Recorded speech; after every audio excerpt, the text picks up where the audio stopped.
PaperX just dominated LEV in the most embarrassing way possible. I'm not exaggerating. They basically walked into this match, big LEV, and went about their day. So we're going to start with pistol round, and I think it isn't the craziest run we'll see in this video by far. As a matter of fact, not even close. But I think it sets a good precedent. So PaperX's pistol plan is to 4 walk down mid, not even with sheriffs, with their pistols, and they're going to fight whoever they see together while Vice plays stall on B, and they retake A, I'm assuming, with this Vice flash. Probably some crazy Vice flash they have, right?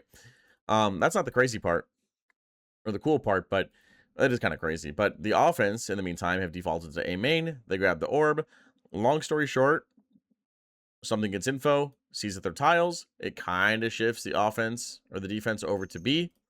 And the defense are going to peek. They see Chamber. They back out. They're like, oh, it's only Chamber. Chamber's like the lurker, maybe. Maybe Chamber's just lurking. It's just one guy. So they're thinking that maybe the lurker is B, and then they're going to go A, or maybe because PaperX just showed themselves on B, maybe they think the offense will go A or something. Regardless of what the read is, that doesn't really matter. The important part is the offense, they take B site pretty for free. PaperX get in a position to retake, and the retake is botched. We see the paranoia come out, so that, you know, the defense are able to come out, and there's recons being traded. The recons not getting a whole lot of value, and Sage is going to wall off B main in such a way that it gives Chamber a little pocket to leak out of B main from. That's clearly not intentional. That wasn't Jing's intention when we put up the wall. And you might be thinking that with Chamber in such a good position and PaperX not even knowing that this wall has a gap in it, you would think that LEV win the round, but just watch. Wall up, trying to block up a player over in main. It's going to be 2 kills a pound immediately here for the side of PaperX. As Jing will get taken down by Spike Team, but something able to find King. Blows eliminated.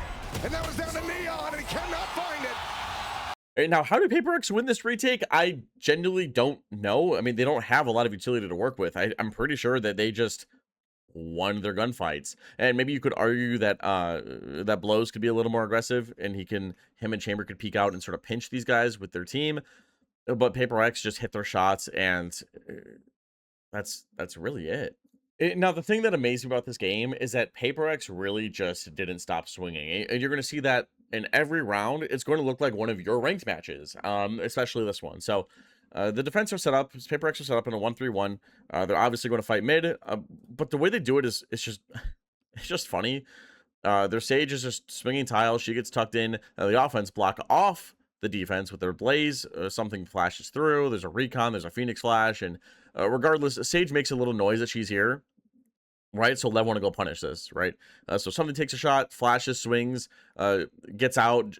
Jing takes a shot, dies. I really wish she didn't, especially because Silva was right here, and had she tucked, maybe they could have like formed some form of crossfire, something like this, right? Or from here and here, right? Have been some form of crossfire, and maybe if she tucks long enough while Silva's holding for her, she can like wall out and then get out, right? That'd probably be the smarter play.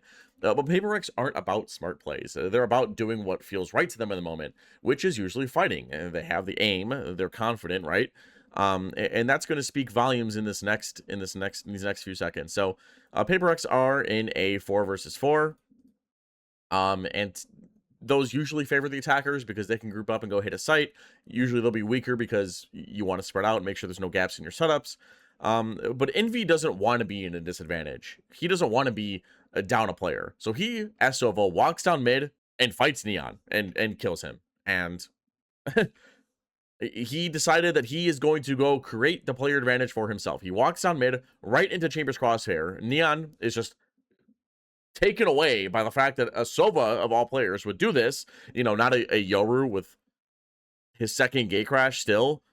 Like, it's just amazing to him that a Sova of all players would make that play.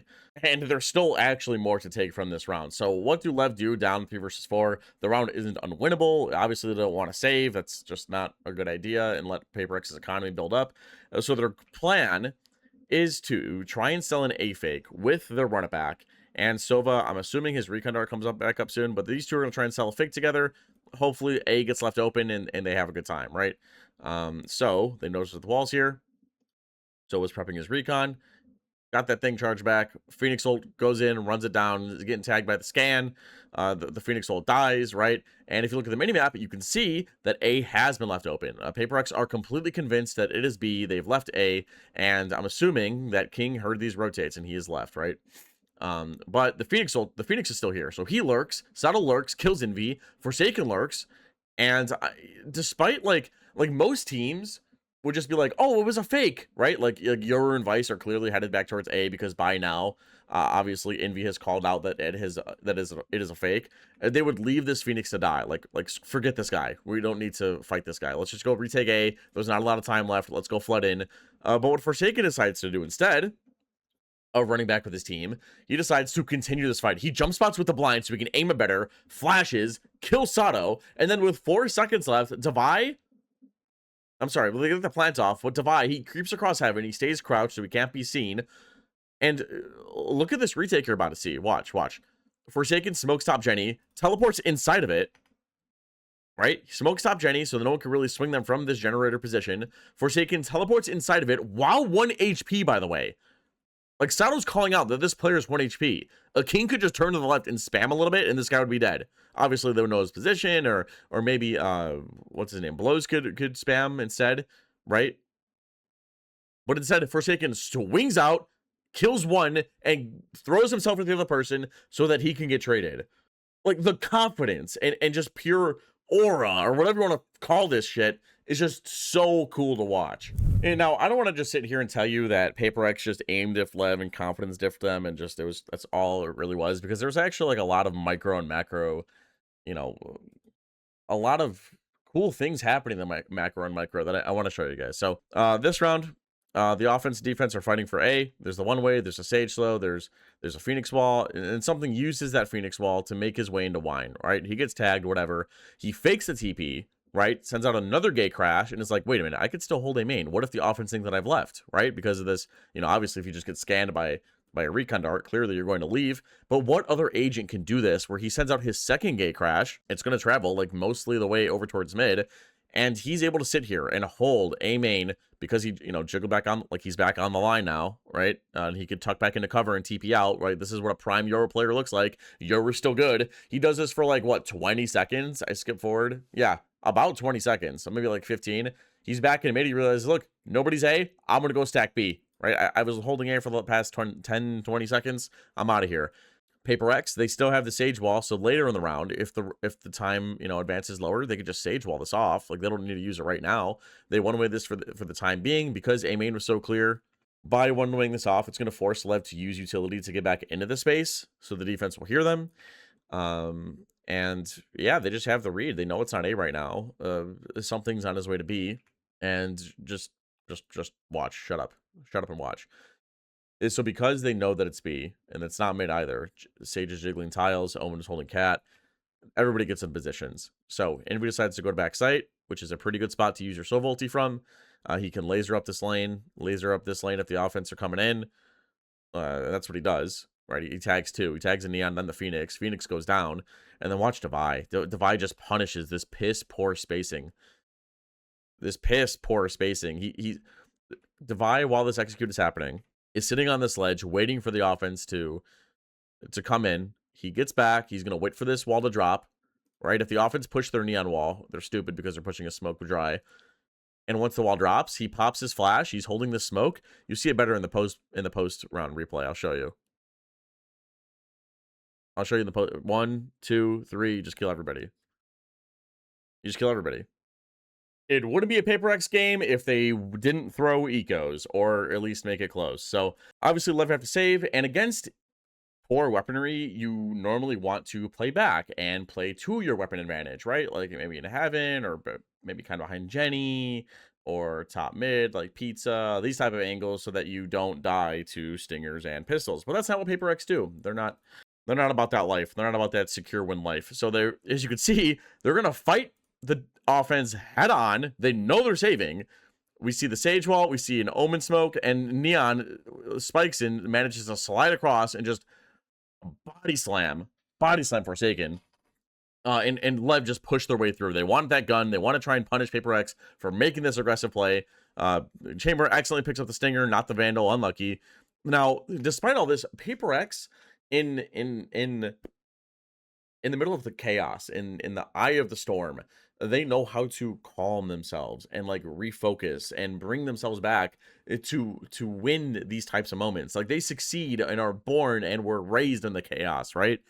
So you can see that the offense, they're gonna flash out, they're gonna fight, they're gonna get out, right? And then notice Envy's made his way out to hell. He's made his way out to hell. He's not swinging right away, right? He's not swinging after the chamber. They're just hanging out right now. Sage slows because it could be an A split, right?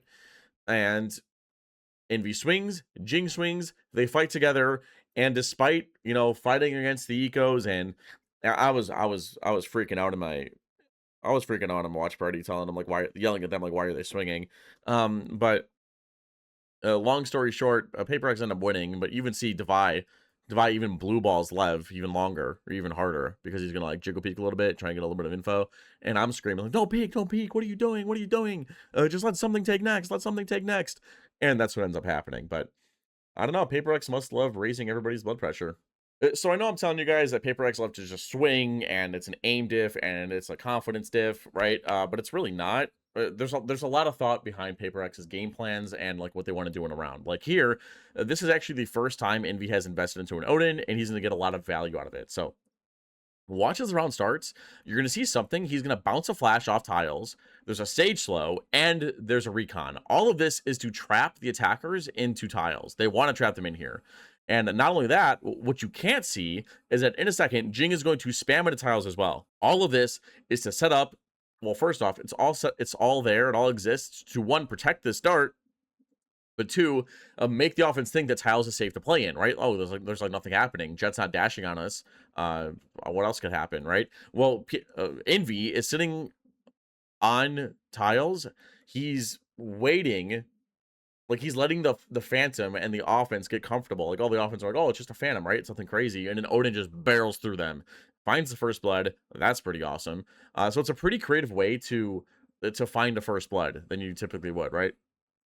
Now something in the meantime, since he was in position to flash, has backed up to market and is using his op. And now this is a little troll. Like I know they have Sage res and everything, but he peeks in the mid, dies, gives the trade to Lev, which you don't really want to do when you have a double sentinel comp. You don't really need to peek. Just let the offense peek into you. Whatever. Paper X decide to go res this guy, wall up, res him, blows his ready for it though. Sovolt comes in, and I think it's pretty cool how he pre-fires that right side. Like, let's look at it again. So like he gets the first laser off, and like when the second laser already comes up, he knows, like he just predicts that something's gonna go to this right side. So he gets toasted. So it's still a 4v4, unfortunately. But what's the offense's plan? Well, Forsaken's is to stand out in the open and fight King head on. Had that happened, had Forsaken not gotten this kill, had Forsaken died, A would be much easier to take. And that's where the offense are headed. That's where the spike's going. But Forsaken, I don't know if they like saw each other before this a little bit, right? But I don't know.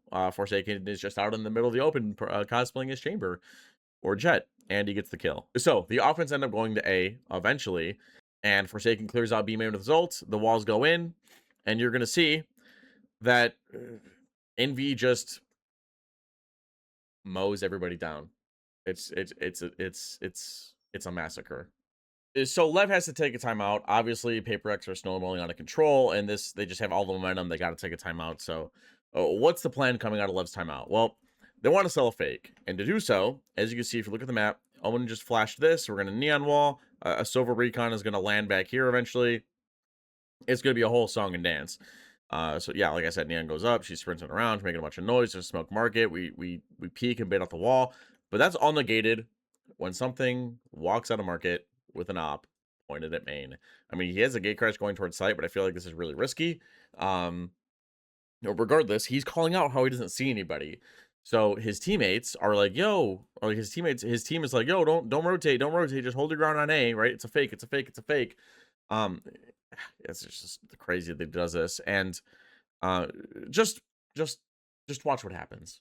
Drifts back away, something not going to be getting a glimpse. Meanwhile, TP around the corner. King, is he going to stick this? Yes, he does, and Forsaken has him outdone! Every bit of information They just have the read. It's Jing now trying to hold the line. Saka will be able to find the enemy Omen here at the end of it, but something gets himself another kill. Spike's going to be taken down. And again, Lev locked out of the site. The wall's still available to be committed, and Jing is inching forward.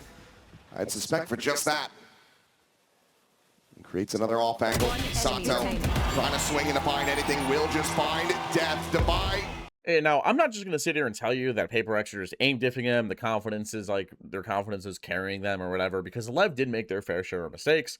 And that's what you're going to see this round. Maybe they're just, you know, they're folding under the pressure or something. Who knows? But their plan is to just go B since their fake just failed the last round, right?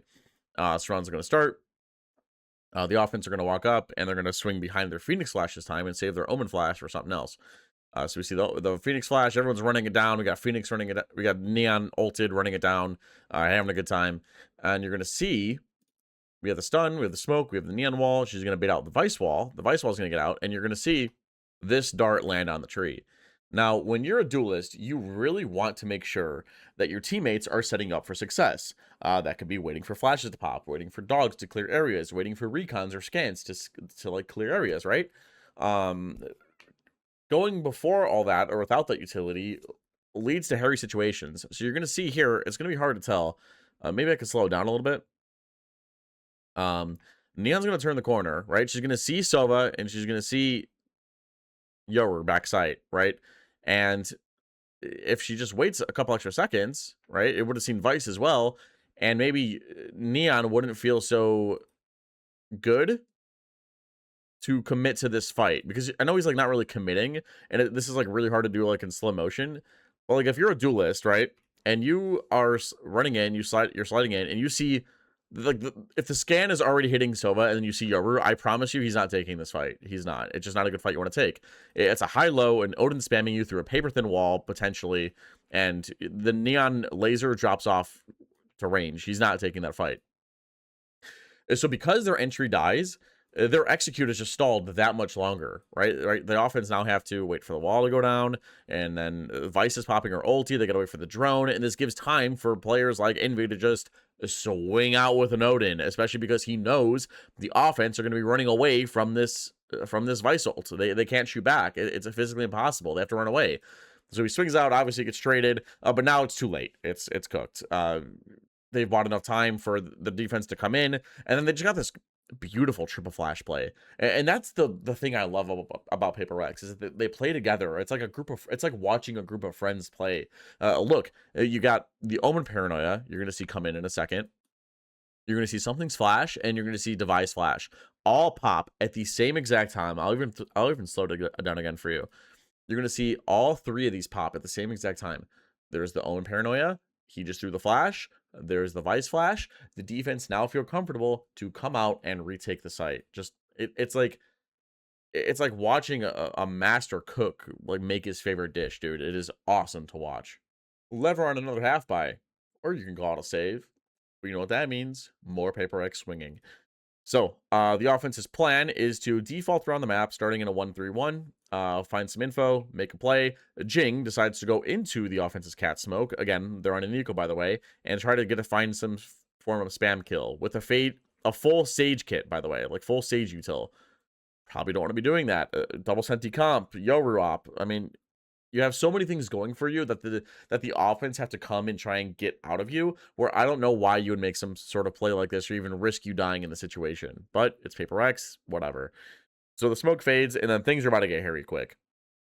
And the observer switches off from it. So Phoenix flashes in, he's ulting in, and if you look closely at the minimap, you'll see that the Spike and Chamber are towards B. They're getting ready to split B, and the offense, what they want to do is send up Phoenix's ult through tree, make a bunch of noise for this guy, double back, and go split B with the rest of their team, right?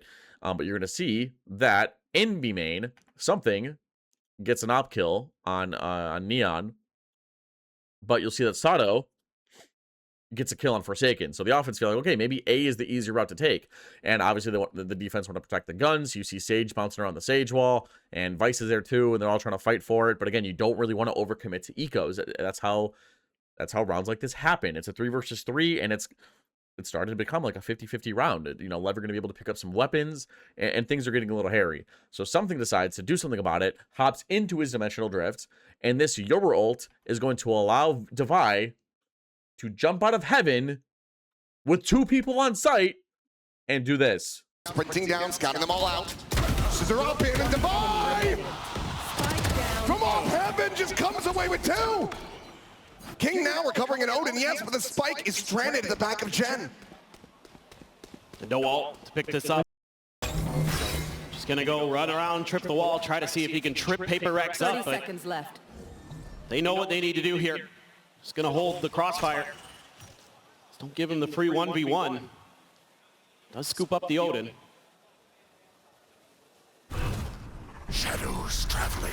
Smoke towards main, the spot out of the spray down. Devi will have the 3K, has the round, and Paper Rex. Now, if you ever join me for my watch parties over at twitch.tv/teetstvbusiness, you'll know that I'm always a believer. I genuinely believe that the game is not over until the opposite team hits 13, until a certain team hits 13, right? But there are some rounds where I watch them and I just go, wow, there is a creator, a higher power that has influence over this world, right? Because what you're going to watch is divine intervention. That's the only explanation I have for it. So to start the round, first off, great read from Paper Rex. Jing is going to run down B main. He's going to wall up plus a recon and just swing Neon. All half. Neon's been in this area just causing problems for Paper Rex, defaulting usually on his own. So by having a recon for him to shoot, a wall to shoot, and a Jing to shoot, you take him down early. Nice. That's a Sentinel gone. Don't got to worry about him anymore. And now with that kill on A, the defense have a pretty strong crossfire with their Omen and Wine. He TPs right away, so the offense know he's there. But with this smoke in this position, it's a little harder to punish because now you have to expose yourself to so much of sight. And if you do, he also has his paranoia to fill up this entire lane. So it's a pretty strong crossfire. And I do like the fact that we're not like giving up too much space after getting a kill. Plus, he was already doing this before Sage got the kill. So regardless, at the first sign of danger, he TP's out. I don't know how he lives here. He's at 28 HP. And keep in mind, he's getting spammed by the enemies. He's running through his own teammates' Vice Thorns. And he makes it out. How? That was LEV's trade right there. It was Paper X's smokes giving them the kill. You could argue that Paper X overextended and they shouldn't do that, right? But whatever. God wants Paper X to win, so that will happen. Now in mid, the defense, obviously they give it up. Something feels like he's about to get pinched from tiles and top mid, and he just doesn't want to die. He doesn't want to give away the advantage after such a miracle play. And now the offense want to go re-clear mid. Perfectly fine. But now watch this. The drone goes through. The smoke is going to block something off. Explain to me how this man gets so lucky that he quickscope flicks right onto Sato's head and kills him. Like, that is the round. Like, there is no more round. That's it. Like, LEV are not going to win this game. They are not. Like, how are you supposed to? How? How? How? How? How? I don't know. Now, of course, watching this map live was a banger, and I wouldn't want to leave you hanging and not cover the last round of the half. So, what's going to happen here is some pretty cool anti-chamber tech, kind of. Like, if you know the attacking team is running a chamber, and they are putting their trip, like, here up against this wall to secure B main for them, this is something you can do. So, what something decides to do is, as soon as the round starts, he walks into this cubby so that when this trip goes down, it doesn't tag him. So Chamber's going to think that, like, you know, this area is clear, and he's going to walk right into something's op. Spoiler alert, that doesn't happen, but I still think this is cool, like, anti-chamber tech. As a matter of fact, the Paper X ended up giving up the area entirely because the op wants to reposition. You don't want a stagnant op on Yoru. You want to keep him moving. Make sure he's where the action is, right? Now, over on Cat, what you're going to see is that the offense are going to walk up. They want to default into mid. The drone just went out. They have a feeling that the op is here, or they heard him or something. Regardless, what is it? Jing walls up, decides to swing. He's feeling too confident. He gets put down. Typical Paper X fashion. Now here, obviously, the Lev know that the op probably or somebody is in mid, right? Even though they just droned, either they heard him or they have some form of read, whatever. Sova jump spots, you see the pings come in. The pings are here on the map. They're here. They're pinging in. And after a while, something's like, wait, I don't want them like walking up on me. And flashing me. So I'm just gonna. Oh, I'm just gonna take a shot, pre-fire the jump spot, and somehow jumps out of the way and still gets one. Like, yes, he gets traded, but how on earth does he get one? How?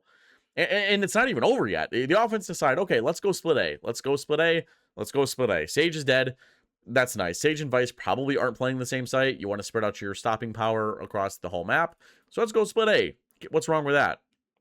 So what's going to happen is time is running low at this point. The Sage wall is going to expire. And what you're about to witness is another act of divine intervention because Phoenix is going to flash, right? Neon's going to run in and bounce literally the perfect stun. Like, that was quite literally the perfect stun. It bounced at such a perfect angle that it stuns close right and it bounces off this wire and also stuns close left. Like, unless he practices that is the perfect stun. But it doesn't matter because Envy swings with an Odin, full stun, and mows down 2. Like, yes, his teammate's paranoia is there, but like, is this really a cosmetic ability? It has to be. And then Forsaken realizes the time is low. This is just good for him. Site smoke makes site hard to clear. Swings with 8 seconds when Lever focused on planting the spike. Stays alive. Knows King has to plant. And he kills him. I don't know what to tell you. This is why I love watching Paper X. They just have fun and they're a group of friends. And if you want to see them dominate even more, check out this video right here and check out my Twitch down in the description. Please.